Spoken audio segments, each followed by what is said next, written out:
अस्सलाम वालेकुम, welcome to the fresh episode of Aaj tech. आज आपके क्वेश्चंस के आंसर दूंगा। इस वीडियो को हम लोग काफ़ी दिनों के बाद करें तो मैंने मैक्सिमम क्वेश्चंस को पिक करने की कोशिश की है, लेकिन फिर भी खुदा ना खास्ता आपका क्वेश्चन पिक नहीं हुआ तो इस वीडियो के नीचे लाजमी तौर पर कमेंट कीजिएगा, मैं आपको पूरी रिप्लाई करने की कोशिश करूंगा। पहला क्वेश्चन यहाँ पर पूछा मुसब साजिद ने, क्या फिजित्सु एरो F51A बाय करना चाहिए 40K में, नॉन पीटी और टैक्स 4K है उसका। अच्छा, टू बी ऑनेस्ट इस स्मार्टफोन का नाम मैं पहली दफ़ा सुन रहा हूँ और मैं तकरीबन सारा दिन मोबाइल के अराउंड ही यहाँ पर चीज़ें देख रहा होता हूँ। आप लोगों को मार्केट के अंदर आजकल ना काफ़ी ज़्यादा इंपोर्टेड फ़ोन्स मिलेंगे। टिकटॉक के ऊपर एक बंदा आता है, कोई रैंडम सा आपको फ़ोन दिखाता है, इसका ये डिस्प्ले है, ये कैमरा है, ये आप लोगों को सारी चीज़ें मिलेंगी। तो आप लोगों ने जिस फ़ोन का नाम पहले कभी ना सुना उसको कभी भी बाय नहीं करना, चाहे आपको उसके अंदर कितनी भी अच्छी स्पेसिफिकेशंस मिल रही हों। मैं आपको इन सिंपल शॉर्टली बता देता हूँ। पाकिस्तान के अंदर Samsung, LG, Google, one plus के अलावा आपको जितनी भी ब्रांड्स मिलती हैं उनको अवॉइड करने की कोशिश करें। मोटरोला आप काफ़ी हद तक बाय कर सकते हो। मसला ये होता है कि आपने फॉर एग्जांपल इस स्मार्टफोन को बाय कर लिया, आपको वो मिल गया, अच्छी स्पेसिफिकेशंस हैं, आपको ठीक परफॉर्मेंस को प्रोवाइड कर देगा, कैमरे से भी काफ़ी ज़्यादा डिसेंट है, लेकिन खुदा न खास्ता आपसे वो नीचे गिर जाता है, उसके अंदर कोई भी छोटा सा माइनर मसला आ जाता है तो आप फिर उसको लेकर कहाँ जाओगे। लाइक आप उसको एज अ टोटल रिस्क के ऊपर चला रहे होगे। अगर खुदा न खास्ता कुछ भी थोड़ा सा डस्ट का पार्टिकल उसकी चार्जिंग के पोर्ट के अंदर चला जाता तो आपको रिपेयर के लिए आफ्टर सेल सर्विस किसी किस्म की कोई भी सपोर्ट नहीं मिलेगी। आपने जिस बंदे से बाय किया होगा उससे भी आपको कोई सपोर्ट नहीं मिलेगी, क्योंकि इनकी पार्ट्स की किसी किस्म की कोई भी अवेलेबिलिटी नहीं होती। तो आप लोगों ने इन किस्म की जो ब्रांड्स होती हैं जिनका कोई भी किसी किस्म का नेटवर्क पाकिस्तान के अंदर मौजूद नहीं होता उनको बिल्कुल अवॉइड करना, ताकि आपको खुदा न खास्ता मसला आता है। क्योंकि जो भी चीज़ है ना आपकी मोबाइल स्पेशली तौर पर, मेरा फ़ोन तो वीक के अंदर कुछ 4-5 दफ़ा गिरता ही है, लेकिन इस बात की तसल्ली होती है कि अगर कोई मसला आ जाता है तो वो सोल्व हो जाएगा। अब इस किस्म की जो ब्रांड्स होती हैं, कुछ इनके यूनिट्स आते हैं पाकिस्तान के अंदर, वो एक्चुअल में भी फ़ोन की क्या परफॉर्मेंस होती है, सॉफ्टवेयर का एक्सपीरियंस किस किस्म का होता है, कोई पता नहीं होता। टिकटॉक के ऊपर कोई रैंडम वीडियो आ जाती है, उसको देखकर आप लोगों ने ये वाले डिसीजंस नहीं लेने। आपको प्रॉपर एक बैकअप मिलना चाहिए, तब आपने उस फ़ोन को बाय करना, अदरवाइज आप उनको अवॉइड ही करें। तो मैं आपको ये रिकमेंड नहीं करूँगा कि आप ये फिजित्सु एरो F51A को बाय करें, जो कि मैंने खुद पहली दफ़ा सुना है। इसके बाद अगला क्वेश्चन आ रहा है लिल गैंगस्टर की तरफ से, I am going to buy a smartphone through a friend from US but to buy Pixel 7, 7A और OnePlus 11 आल्सो, दोनों का पीटी टैक्स तकरीबन कितना होगा। अच्छा, मैं अगर इन शॉर्ट बात करता हूँ तो आप गूगल Pixel 7 को बाय कीजिएगा, आपको सॉफ्टवेयर का एक्सपीरियंस काफ़ी ज़्यादा कमाल का मिलेगा। और जब मैं गूगल पिक्सल की बात करता हूँ तो आपका जो सॉफ्टवेयर का एक्सपीरियंस होता है ना, वो यहाँ पर है ना, अगर आप कोई थर्ड पार्टी एंड्रॉइड का वर्जन यूज़ करो तो टॉप लेवल के ऊपर चला जाता है, आपको तकरीबन आईफोन जैसा एक्सपीरियंस मिलता है, क्योंकि एप्पल अपना iOS को डिज़ाइन करता है। इसी तरह गूगल भी एंड्रॉइड को खुद डिज़ाइन करता है। तो जो ओरिजिनल आपको सॉफ्टवेयर का एक्सपीरियंस मिलता है ना, वो पिक्सल्स के अंदर ही मिलता है। और एक चीज़ मैं आपको ये भी बता दूँ, आप कैमरा कितना यूज़ करते हो, 20% एक फ़ोन के अंदर यूज़ करते हो, या फिर आपने अगर गेमिंग करनी है तो वो कितनी होती है, 40% होती है। लाइक एक दिन के अंदर आप लोग जो फ़ोन को यूज़ करते हो तो आपका जो एक्सपीरियंस होता है, आपका जो वास्ता पड़ता है वो सॉफ्टवेयर के साथ ही पड़ता है। तो जो सॉफ्टवेयर का एक्सपीरियंस होता है वो काफ़ी ज़्यादा इंपॉर्टेंट होता है। इसके अलावा पिक्सल के जो कैमराज होते हैं उनका किसी किस्म का कोई भी मुकाबला नहीं होता, तो आप Pixel 7 को बाय कर सकते हो। इसके अलावा जो पीटी टैक्स की अमाउंट की बात है वो तकरीबन 1,10,000 के अराउंड कहीं पर होगा। Pixel 6 सीरीज़ और 7 सीरीज़ का जो टैक्स है ना वो काफ़ी ज़्यादा। अगर हम बात करते हैं Pixel 5 सीरीज़ की तो वो पैच हो जाती है। मैंने मार्केट के अंदर जाकर थोड़ी सी रिसर्च की थी, आपको Pixel 5 सीरीज़ तक जो फ़ोन है ना वो पैच मिल जाते हैं। अब क्योंकि जो Pixel 6 सीरीज़ है या फिर 7 सीरीज़ है, जो टेंसर के चिपसेट्स के साथ आती है वो पैच नहीं होती, तो उनका जो टैक्स है वो काफ़ी ज़्यादा है। तो आप इस चीज़ को अपने माइंड के अंदर रखिएगा, आपको 1,10,000 से 1 लाख के अराउंड कहीं पर टैक्स पे करना पड़ सकता है। इसके बाद नेक्स्ट क्वेश्चन पूछा है तलाल गेमिंग ने, Mi 11T कितने तक का, उसमें अच्छी कंडीशन वाला बॉक्स मिल सकता है या नहीं, प्लीज़ पिक माई क्वेश्चन। अच्छा यार, जो प्राइजेज है ना वो काफ़ी ज़्यादा ऊपर नीचे हो रही है, मोस्टली ऊपर ही हो रही हैं। तो आपने अगर बाय करना ना Mi 11T को तो आपको 70,000 के अराउंड में भी मिल जाए, इसके अंदर अच्छी आपको कंडीशन मिलेगी, बॉक्स भी मिल जाएगा। इसके अलावा आप जो है ना OLX के ऊपर रिसर्च कर लीजिएगा कि जो यूज्ड कंडीशन के अंदर फ़ोन मिल रहे हैं किस कंडीशन के अंदर कितनी प्राइस के ऊपर मिल रहा है। कोई बंदा बॉक्स दे रहा, साथ में एक्सेसरीज दे रहा है या फिर नहीं दे रहा, लेकिन 70,000 के अराउंड मुझे लगता है कि एक अच्छी प्राइस, अच्छी कंडीशन के अंदर अगर वारंटी मिलती है तो वेल एंड गुड है।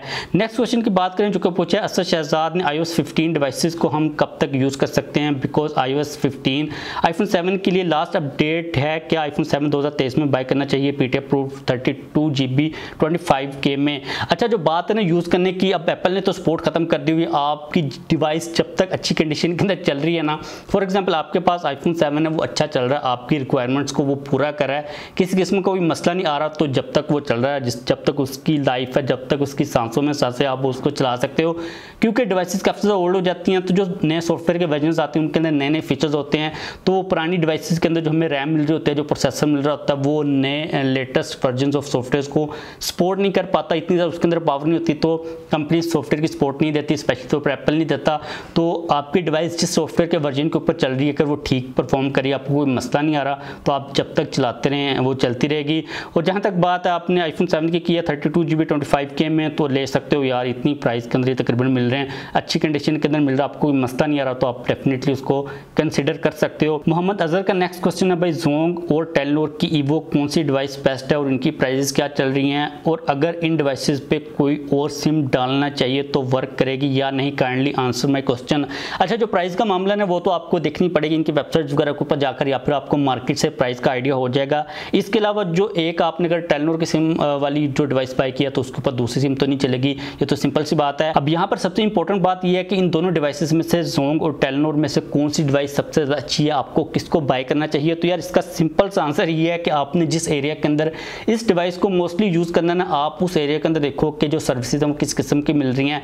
पाकिस्तान के अंदर सीन ये है कि नेटवर्क का कोई स्टेबल नेटवर्क मौजूद नहीं है। मैं अगर अपने एरिया की बात करता हूँ तो आप लोगों को मैंने पहले भी कई दफ़ा बताया कि टेलनोर की सर्विस बहुत ज़्यादा बकवास है, बिल्कुल ठीक नहीं है। यहाँ पर जैज़ की सर्विस बिल्कुल ठीक है, जोंग की सर्विस भी ठीक है। अब कुछ एरियाज़ के अंदर टेलनोर की सर्विस भी ठीक चल रही होगी और कुछ एरियाज़ के अंदर जोंग की सर्विस अच्छी नहीं होगी। तो आप एरिया वाइज देखें, आपने जिस एरिया के अंदर उस डिवाइस को यूज़ करना है वहाँ पर लोगों का क्या फीडबैक है। हर एरिया टू एरिया इनकी सर्विसेज जो है ना वो चेंज होती रहती है, कहीं पर कोई स्टेबल सर्विस नहीं मिल रही होती।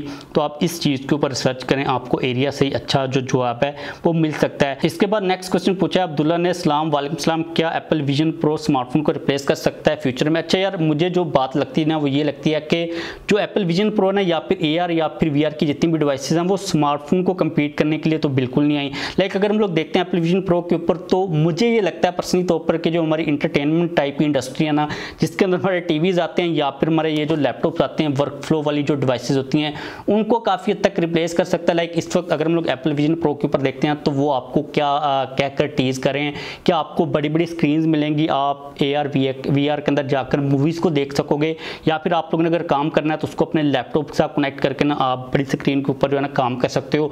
तो मुझे ये लगता है कि इंटरटेनमेंट की जो डिवाइसेज आती हैं, टीवीज़ या फिर हमारे जो कंप्यूटर्स हैं, मोस्टली जो डिस्प्ले के रिलेटेड डिवाइसेस ना, बड़े बड़े डिस्प्ले जहां पर हमें रिक्वायर्ड होते हैं, उस किस्म की डिवाइसेस को रिप्लेस कर सकता है। और फ़ोन जो है ना वो एक डिफरेंट टाइप की कैटेगरी की डिवाइस है। फ़ोन को आप लोगों ने 24 घंटे अपने साथ रखना होता है, आउटडोर के अंदर फ़ोन को लेके जाना होता है। और जो विजन प्रो है, उस किस्म की जितनी भी डिवाइस ना, मुझे नहीं लगता कि आप उनको हर दफ़ा हर टाइम के ऊपर कैरी कर सकते हो। तो मुझे लगता है कि इनका मुकाबला कोई स्मार्टफोन इंडस्ट्री के साथ नहीं है, बल्कि ये कोई दूसरी जो इंटरटेनमेंट वाली जो इंडस्ट्री उससे करेगा। इसके जो यूज़ केसेज हैं वो काफ़ी हद तक इंटरटेनमेंट टाइप के हैं या फिर वर्क फ्लो टाइप के, उनको इंप्रूव करेंगे। तो मुझे नहीं लगता कि ये स्मार्टफोन को रिप्लेस करने वाली कोई डिवाइस है। इसके बाद नेक्स्ट क्वेश्चन है, हील का स्नैपड्रैगन प्रोसेसर मोबाइल्स बेटर होते हैं या अदर प्रोसेसर। तो ये स्नैपड्रैगन के जो प्रोसेसर है आज की डेट के अंदर काफ़ी ज़्यादा सुपीरियर समझे जाते हैं, उनकी परफॉर्मेंस काफ़ी ज़्यादा अच्छी है, हीट को कम जनरेट करते हैं अगर हम लोग उनको मीडियाटेक के साथ कंपेयर करते हैं या फिर सैमसंग के एक्सोनस के साथ कंपेयर करते हैं। अगर आप लोग मार्केट के अंदर जो फ़ोन आते हैं डिफरेंट प्रोसेसर्स के साथ, अगर आप लोग सैमसंग की ही एग्जाम्पल ले लेते हो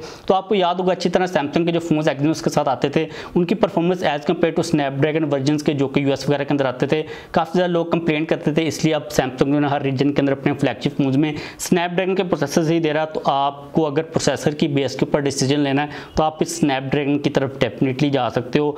अजमल का नेक्स्ट क्वेश्चन है, व्हाट इज अबाउट 5G इन पाकिस्तान। तो किसी किस्म की कोई भी अपडेट नहीं आ रही। लास्ट जो अपडेट आई थी वो कुछ मीटिंग शीटिंग वगैरह हुई थी। जो कंपनीज हैं वो ये कह रही हैं गवर्नमेंट को कि आप हमें फ्री स्पेक्ट्रम्स को दें, हम टैक्स नहीं देना चाहते 5G के लिए, और जो पाकिस्तान के अंदर इक्विपमेंट्स आने उनके ऊपर भी टैक्स को लेकर रिलीफ दी जाए। उसके बाद कोई अपडेट नहीं आई अभी तक की, जो टेस्टिंग है वो कंप्लीट हो चुकी हुई है। जो कंपनीज हैं वो बैठी हुई इस चीज़ को लेकर कि थोड़ा सा पाकिस्तान बेटर कंडीशन के अंदर आए, एलसीज ओपन हो, लोगों के हालात थोड़े से ठीक हों। और वो लोग ये भी चाह रहे हैं कि पाकिस्तान के अंदर 2G और 3G फ़ोन्स को बैन किया जाए और पाकिस्तान के अंदर सिर्फ 5G फ़ोन्स को ही अलाउ किया जाए, कि वो 5G फ़ोन ही कंपनीज पाकिस्तान के अंदर बनाएं या फिर इंपोर्ट करें, ताकि अगर 5G आता भी है ना तो लोग उसको यूज़ करें। तो इस वक्त की जो लेटेस्ट अपडेट अपडेट है वो यही है कि टेलीकॉम वाले चाह रहे हैं कि हमें टैक्स के ऊपर रिलीफ मिले। गवर्नमेंट मुझे नहीं लगता कि उनको किसी किस्म की कोई भी टैक्स के ऊपर रिलीफ देने वाली है। इसके बाद मूव करें आज के लास्ट क्वेश्चन के ऊपर, जो क्या रहा है जावेद की तरफ से, भाई क्या OnePlus ऑफिशियल आ सकता है पाकिस्तान में? तो यार आने ही वाला था। आप लोगों को पता होगा कि उन्होंने यूनाइटेड मोबाइल से थोड़ी सी कोलैबोरेशन भी की थी, उनके कुछ डिस्ट्रीब्यूटर टाइप के वो बने थे। उसके बाद जो हालात पाकिस्तान के अंदर हुए हैं आप लोगों के सामने ही है। अगर उसी रेशियो से हम लोग चलते रहते ना, वो जो सुहाना दौर चल रहा था, अभी मैंने कुछ दिन पहले पोस्ट देखी है सैमसंग ने जब एक्सपोर्ट को स्टार्ट किया था पाकिस्तान से, तो अगर वही हालात चलते रहते ना उसी स्पीड के ऊपर, तो अभी तक इन्होंने आ जाना था। OnePlus वालों ने भी, मुझे लगता है गूगल ने भी कोई ना कोई अपना स्टोर ओपन कर ही लेना था, कोई डिस्ट्रीब्यूटर हायर कर ही लेने थे। इसके अलावा और भी जो कंपनीज है मोटरोला वगैरह, उन्होंने भी आ जाना था। लेकिन आज की डेट के हिसाब से जो इस वक्त कंपनीज चल रही हैं वो भी बेचारी बैठी हुई हैं, तो एक नई कंपनी तो नहीं आने वाली। तो हालात बेहतर होंगे तो तभी कोई चीज़ हो सकती है, अदरवाइज़ कोई कंपनी नहीं आने वाली। जो मौजूद हैं वो भी भागने के बारे में सोच रही हैं। तो बस आज के लिए यही क्वेश्चंस थे। उम्मीद है कि आपका क्वेश्चन का आंसर मिल गया। अगर नहीं मिला तो आप लाजमी तौर पर इस वीडियो के नीचे कमेंट कीजिएगा, आपको मैं रिप्लाई करने की कोशिश करूँगा। लाइक कर दीजिएगा, चैनल को भी सब्सक्राइब कर लीजिएगा।